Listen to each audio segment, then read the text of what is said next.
बिस्मिल्लाहिर्रहमानिर्रहीम। अस्सलाम वालेकुम। मैं हूं नौमान खान। नाज़रीन इकराम, इमरान खान को एक बार फिर एस्टेब्लिशमेंट के सामने ला खड़ा कर दिया। इमरान खान को फौज के हाथों मरवाने की कोशिश पुरानी जिगरी यार ने जलती पर तेल छिड़क दिया। वजीर आजम का खौफनाक कदम रोक दिया गया।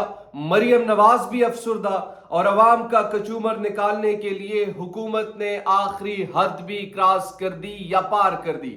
आज की बड़ी इंटरेस्टिंग खबरें मैं आपके सामने रखूंगा। कुछ का ताल्लुक साबिक वजीर आजम इमरान खान के मुस्तकबिल से है और कुछ का ताल्लुक मौजूदा हुकूमत से है कि मौजूदा हुकूमत में शहबाज शरीफ साहब क्या कदम उठाने जा रहे थे कि जिसको रोक दिया गया है और मरियम नवाज किस बात पर अफसुर्दा है।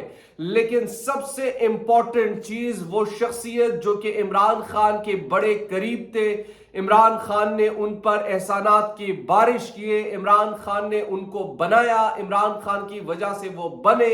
लेकिन आज इमरान खान के खिलाफ क्या क्या बातें कर रहा है, किस किस्म की इंटरव्यूज दे रहा है, ये वो शख्सियत है जिनके बारे में ये जुमला बिल्कुल फिट आता है कि जिस पर एहसान करो उसकी शर से बचो। यकीनन इमरान खान ने एहसान किया और अब वो इस शर से महफूज नहीं रहेगा। वो शख्सियत कौन है और जब आप नाम सुनेंगे तो आप हैरान हो जाएंगे कि क्या ये शख्सियत अब इस किस्म की बातें करेंगे, क्या ये शख्सियत अब इमरान खान के खिलाफ इस हद तक जाएंगे। और वो शख्सियत जो है वो खास तौर पर पॉलिटिक्स और दूसरी तरफ एस्टेब्लिशमेंट के बड़े करीब समझे जाते हैं, इंतहाई करीब समझे जाते हैं। यानी अगर आप पंजाब की बात करें तो पंजाब में परवेज इलाही का नाम आपने सुना होगा, जो कि अभी पाकिस्तान तहरीक इंसाफ के प्रेसिडेंट हैं। वो जिस तरीके से उनके करीब समझे जाते हैं, तो खैबर पुख्तनख्वा में वो शख्सियत जो है इस तरीके से एस्टेब्लिशमेंट के बड़े करीब समझे जाते हैं। और यकीनन जब सख्त वक्त, कड़ा वक्त, इमरान खान के साथ खड़े होने का वक्त आया तो सबसे पहले वो भाग निकला। न सिर्फ भाग निकला बल्कि इमरान खान की पीठ में छुरा भी घोंप कर वो निकल गया और अब वो मजीद घोंपना चाहता है। लेकिन अवामी सवाल तो ये है कि क्या वो शख्सियत अवामी राय में कामयाब हो जाएंगे अगर सही मानों में अवाम ने फैसला करना है तो। अगर इस्लामी जमहूरियत पाकिस्तान में अगर अवामी नुमाइंदों को हक है या अवाम को मुंतखब करने का हक है तो क्या वो उस शख्स को वोट देगी। और क्या इमरान खान जो है अब मर्दम शनास बनेंगे, अब लोगों पर किस हद तक एतमाद करना है, किस हद तक नहीं करना, इस पर वो किस हद तक जाएंगे या नहीं जाएंगे। क्योंकि ये एक्सपीरियंस बड़ा इंतहाई यानी आप अगर यूं समझ लीजिए कि बिल्कुल ही एक फेक किस्म का लग रहा था तो गलत ना होगा। अच्छा, उस शख्सियत के हवाले से भी मैं आपको बताऊंगा, लेकिन सबसे पहले शहबाज शरीफ ने एक यानी मौजूदा हुकूमत के हवाले से एक खबर है वो मैं आपके सामने रखता हूं। मुद्दत असम्बली के हवाले से, फिर उसके बाद जो इमरान खान का आस्तीन का एक सांप है जो इमरान खान को डसना चाहता है उस पर बात करेंगे। लेकिन सबसे पहले मुकर्रर मुद्दत से कबल कौमी असम्बली की तहलील रोकने के लिए वजीर आजम को कानूनी नोटिस अरसाल। मुकर्रर मुद्दत से 7 रोज कबल कौमी असम्बली की तहलील रोकने के लिए वजीर आजम शहबाज शरीफ को कानूनी नोटिस अरसाल कर दिया गया। कानूनी नोटिस शहरी मुनीर अहमद ने अजहर सदीक एडवोकेट के तवस्सुत से वजीर आजम पाकिस्तान को भिजवा दिया गया है। भिजवाए गए नोटिस में मौक़िफ़ इख्तियार किया गया कि आइन के तहत असम्बलियों की मुद्दत मुतय्यन है। मुतय्यन वक्त से कबल कौमी असम्बली की तहलील आइन की खिलाफ वर्जी है। मौजूदा हुकूमती इत्तेहाद आइन को सबूताज करने के दर पे है। दरखास्त में कहा गया है कि आइन के तहत कौमी असम्बली की मुद्दत 13 अगस्त को खत्म हो गई। हुकूमती इत्तेहाद कौमी असम्बली की मुद्दत से 3 से 5 रोज कबल तहलील करने का मंसूबा बना चुकी है। कौमी असम्बली के 5 साल मुद्दत से कबल तहलील गैर आइनी इकदाम होगा। कौमी असम्बली को वक्त से कबल तहलील किया गया तो आला अदलिया से रुजू किया जाएगा। ये नाज़रीन इकराम अजहर सदीक ने वजीर आजम शहबाज शरीफ को ये नोटिस अरसाल किया है। जो मैंने आपको कहा था कि शहबाज शरीफ और उनके इत्तेहादी एक बड़ा कदम उठाने जा रहे थे, वो यही कदम था कि 5 से 4 रोज कबल असम्बली को तहलील किया जाएगा और इनको 1 महीना मिल जाएगा और वो 90 दिन में इंतखाबात कराएंगे। किस आइन की वजह से हम बात करते हैं, जिस आइन पर सुप्रीम कोर्ट फैसला देता है उस पर अमल नहीं होता। किस आइन की बात करते हैं कि जब सूबाई असम्बलियाँ तहलील हो गई तो इंतखाबात वक्त पर ना हो तो क्या वो आइन जो है वो आपको फंक्शनल होता हुआ नजर आता है? बिल्कुल भी नहीं आता।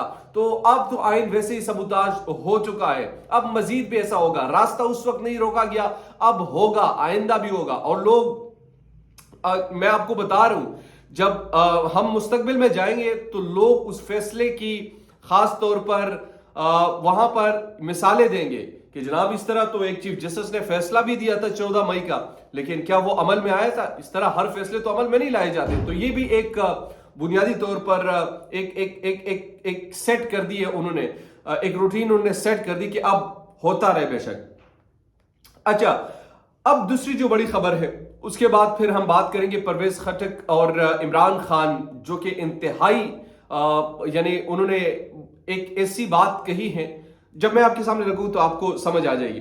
मौजूदा हुकूमत के वजीरों और मुशीरों ने बैरूनी मुल्क दौरों पर अवाम का कितना पैसा खर्च किया, सीनियर सहाफी असद करल ने तहलका खेज इंकशाफात कर दिए।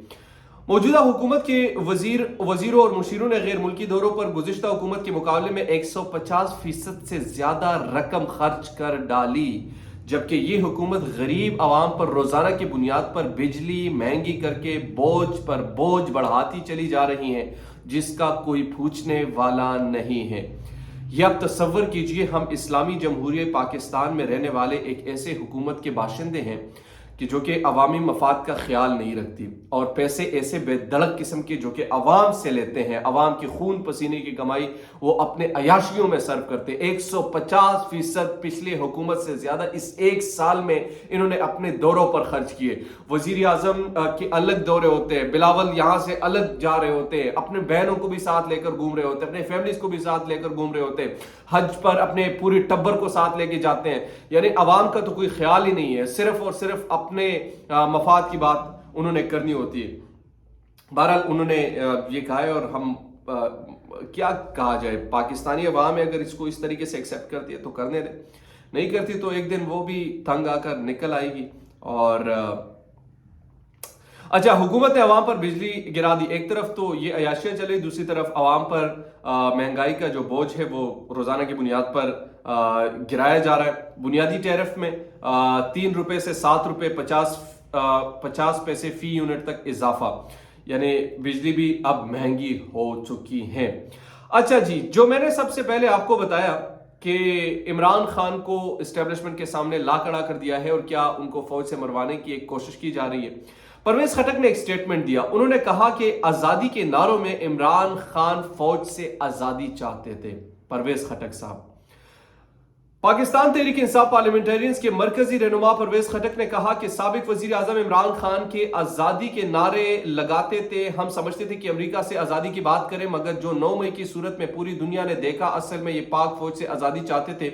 वो नौशेरा में खुसूसी इंटरव्यू दे रहे थे। उन्होंने कहा कि इमरान खान तसादुम और इंतशार की सियासत के जरिए नई नस्ल को अपने इदारों के खिलाफ भड़का रहे थे और हिटलर की नाजी फोर्स के फलसफे को इनकलाब और तसादुम की सूरत में नाफिज करना चाहते थे। यही वो सवाल था जो मैंने कौम के सामने रखा। ये कौम और नौजवान नस्ल को बेवकूफ़ बना रहे हैं। अमरीकी साइफर का ड्रामा भी मंतकी अंजाम को पहुंच चुका है। इनके अपने ही प्रिंसिपल सेक्रेटरी इनके खिलाफ वादामाफ बन गए हैं। मैं ये साबिक वजीर आजम इमरान खान की पॉलिसी थी कि इसने मुल्क की दाखिला और खारजा पॉलिसी को दाव पर लगा दिया। मैंने इमरान खान को बार बार समझाया कि फौज से टक्कर ना ले और इलेक्शन की तरफ जाए। इनको 4 मौके इलेक्शन के मिले मगर उन्होंने इलेक्शन क्यों नहीं कराए, इनका क्या एजेंडा था, वो 9 मई को आश्कार हो गया। तो जनाब ये परवेज खटक साहब ने बातें की। अच्छा, परवेज खटक साहब जो है वो इंतहाई मौका परस्त, यानी पठानों में छोड़ो यार, छोड़ो, फिर कभी इससे बात कर लेंगे। अभी कहते हैं कि जनाब वफा सीखनी है ना, वफा वो परवेज खटक से नहीं बल्कि परवेज खटक से आप क्या सीख सकते हैं कि लोग को डसना कैसे है, जब कोई आप पर एहसान करे तो उसको फसाद की तरफ कैसे धकेलना है, जब कोई आपको कोई ओहदा दे तो उसको बेइज्जत फिर कैसे करना है। हालांकि ये पठानों की रिवायत नहीं है, पठानों की बड़ी ऊंची रिवायत है। वो अपने दुश्मन को भी जब उनके साथ अच्छा ताल्लुक हो तो सलाम जरूर करते हैं, लेकिन ये इतना बेहया किस्म का शख्स निकल आया है, इतना बेहया, यानी इनको अपनी औकात का पता भी चल जाएगा। इसकी औकात टोटल नौशेरा में 2 कोड़ों के भी नहीं है। अब یہ جو بھی تھے عمران خان کی وجہ سے تھے. میں آپ کو سیریس بتا رہا ہوں, ANP کو لوگ ووٹ دے دیں گے لیکن پرویز خٹک کو نہیں دیں گے. کیوں؟ کیونکہ 2 نمبر لوگ جو ہوتے ہیں نا, ہمیشہ یہ یاد رکھیے گا, زندگی میں کبھی بھی جب 2 نمبر لوگوں سے آپ کا واسطہ پڑے, یا تو آپ مردم شناس ہو, پہلے ملاقات میں پہچان لیتے ہیں, لیکن جب آپ سے فائدہ اٹھاتے ہیں اور پھر آپ کو ڈستے ہیں, وہ تکلیف زیادہ دیتے ہیں. اور پرویز خٹک یعنی آپ کو وزیر اعلیٰ, کم سے کم آپ کو تو ڈوب مرنا چاہیے یار, آپ کو تو ڈوب مرنا چاہیے, ڈبل ہاتھوں سے آپ کو سلام کرنے چاہیے. آپ کی کیا حیثیت تھی مجھے بتائیں. آج آپ بات کریں کہ فوج کے خلاف کھڑا کر دیا, یعنی وہ شخصیت جو کہ پاکستان کا ایک جانا مانا پہچانا چہرہ, جنہوں نے پاکستان کو سرو کیا, آپ نے پاکستان کیا الٹا عمران خان کی توسط سے آپ نے پاکستان کو سرو کیا, اور آپ کہتے ہیں کہ جناب نہیں فوج کے خلاف وہ کھڑا کرنا چاہ رہے. اس طرح کے باتیں, بکواسیات, مغلظات, بے شرمی, ہٹ درمی, یہ تمام چیزیں تب ہوتی ہیں جب انسان میں حیا ہی نہ ہو, اور جب حیا نہیں ہوتی تو پھر ظاہر سی بات ہے بہت ساری چیزیں. خیر, یہ پرویز خٹک صاحب نے کہا. دیجیے نعمان خان کو اجازت. اللہ نگہبان.